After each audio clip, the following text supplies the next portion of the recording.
এই বিষয়গুলো। তখন আপনারা জানেন পরিচালক প্রযোজক সহ কেউ ঢুকতে পারেনি।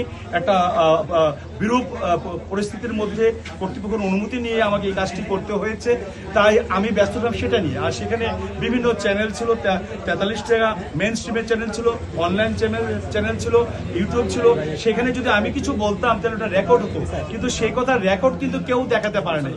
একজন বলেছিল যে আমি মানে হাস্যচ্ছলে বলি, আমি হাস্যচ্ছলে এই কথা বলেছি না, বলিনি। তখন আমার এই ছিল সঠিকভাবে ভোটটা আমার নিতে হবে, আমি চারিদিক পর্যবেক্ষণ করেছি, তাই তখন এরকম কোনো কথা হয়নি। সে একটি অভিযোগ দিতে গিয়ে অন্য প্রসঙ্গে এই বিষয়টি এসেছে, পরে সে বুঝতে পেরেছে। এরকম কোনো আলোচনা হয়নি।